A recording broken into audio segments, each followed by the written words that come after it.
generalization of the human rights values by the offsprings. My analysis found that retributive measures inhibited both dimensions of transformation. Qualitative data suggests that it was due to the collectivist nature of many of these measures. They condemned all communists, which triggered self-protective mechanisms among them. As one interviewer said, "Why are they blaming me? I didn't kill Milada Horáková. I was not even born when she was executed." Milada Horáková was a member of parliament and a hero of anti-communist resistance who was executed in 1950. Turning to reparatory measures and especially revelatory measures, they were quite effective in this transformation. However, the effect was rather weak. They nevertheless provided former communists with a learning experience about human rights violations committed during the previous regime and about their scale, which was massive, actually, if we take into account the number of rehabilitations, which was more than 200,000.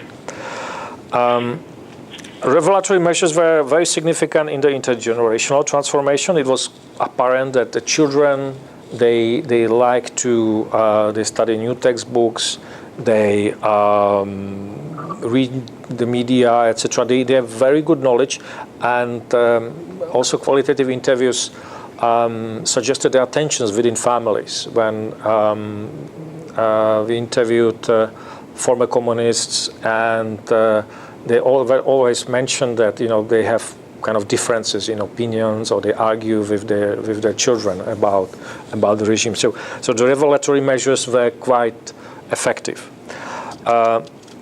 Surprisingly, reconciliatory measures had a negative effect, but it's rather not really an effect. We are rather observing a case of reverse causality when the transformation occurred first, and then we can observe that those who were transformed see the apology of the Communist Party as less successful, as inadequate, let's say. Chapter 5 opens the third part of the book. It examines the effects of transitional justice on divided society. In particular, this chapter examines the capacity of justice measure to contribute to justice and reconciliation. So what is examined here is the potential, is the capacity, is the not the real effect. Capacity is well examined by means of experimental designs. So I have designed an experimental vignette based on 3x4x2 factorial design.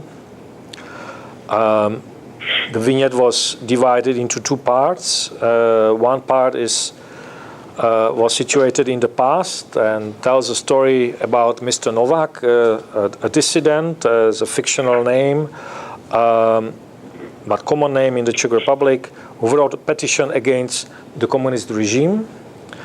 And Mr. Procházka, another common name, a secret police officer who ensured that Mr. Novak goes to jail for his action.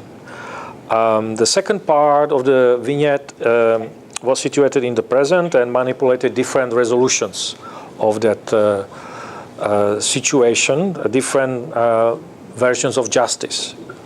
It manipulated 3 reparatory measures, such as compensation and acknowledgement, 4 retributive measures, shaming, dismissal, condemnation, and punishment, and 2 reconciliatory measures, apology versus no apology. In total, 24 versions of resolution of the story were manipulated, and then the whole vignette with the outcome variables, justice and reconciliation, was embedded in the nationwide survey. If we take a look at the results, the chart shows the effects of experimental variables on justice and reconciliation. We can see that especially social acknowledgement, financial compensation, punishment, condemnation, dismissal, and apology had a significant effect on the perception of justice. However, not that many variables were significant in the perception of reconciliation. Only apology and dismissal had positive effect. What is interesting, what is actually not surprising to me, but maybe to others, is that apology emerges as a strong predictor of both justice and reconciliation. The perception of justice and views about reconciliations are very much affected by justice. And this is quite important finding for the conclusions also of this book. From the hypothetical question in chapter 5, whether justice measures had a potential to transform society, I look at the real life situation about the role of justice in transformation of society. I conceptualize the transformation of society as a two-dimensional process which encompasses material transformation and ideological transformation. By material transformation, I mean transforming the class structure of the communist regime. I ask a question, do communist-era class differences predict people's income some quarter century after the end of communism? Because the allegations that former communists and their offspring still benefit from the communist regime, from the privileged situation, privileged position they held in the communist regimes, were quite common, especially in Poland, but also in Hungary and the Czech Republic. However, while there might be some high-profile cases of this phenomenon, my finding shows that it didn't happen on the mass scale. In fact, exactly the opposite was true. Those who reported that they were rehabilitated and received their properties back in the restitution process had a significantly higher income than the rest of society, while the income of former communists fell below the national average, even after controlling for retirement status. So the material transformation did occur, and justice measures were instrumental in the process. Second, turning to ideological transformation, I ask whether justice measures were able to rectify the ideological desires of return to the communist regime. In that chart, now you can observe the kind of three columns. And the first one is are the individual categories of people. The middle parts are the three categories of justice, and the outcome variable is the return or desire to return to the past. I use a path model because it allows me to examine whether the relationship between the historical divisions, for example, being a member of the Communist Party, still predicts the return to the past, or after controlling for the transitional justice measures, these direct links disappear, and they are facilitated through the perhaps transitional justice. Now, what we can observe actually is that the retributive measures didn't dissuade the Communist Party members from wishing to return to the past. In fact, they even increased their desire to return. Intergenerational transformation of communists is not an issue. It became insignificant thanks to reparatory measures. But what is absolutely fascinating here is that new divisions have emerged.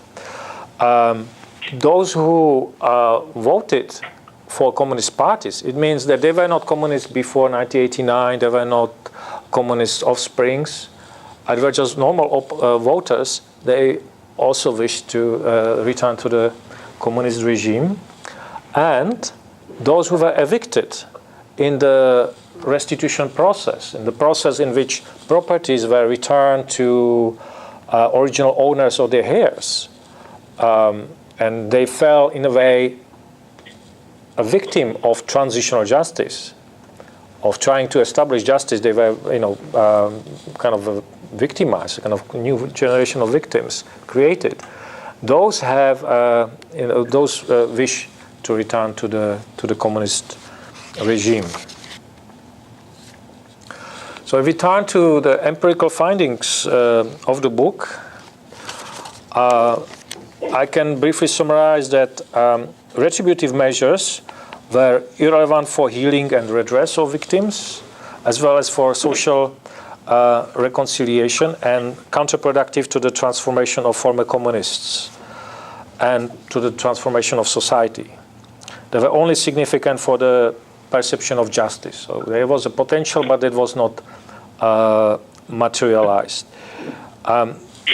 In my other research, I found that retributive measures were not insignificant for other things, like, for example, for forgiveness. They were actually predictors of ability to forgive.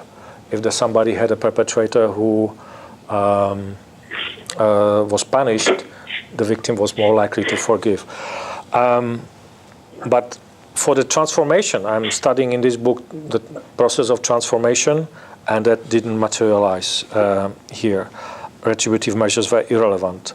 Reparatory measures were significant for victims, for the transformation of communists, for society and the perception of justice. Revelatory measures helped transformation of communists, but had dual effects on victims. As you remember, the dual effect for socio-political redress and healing. And reconciliatory measure had a great potential, which was documented in the experimental study, but that potential was not utilized because the apology of the Communist Party was considered insufficient.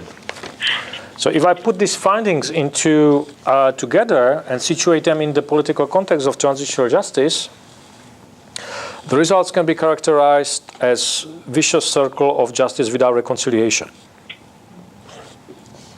We can observe that reparatory measures lead to the rehabilitation of former political prisoners. However, retributive measures lead to the defiance of communists. The defiance then negatively affects the rehabilitation of political prisoners.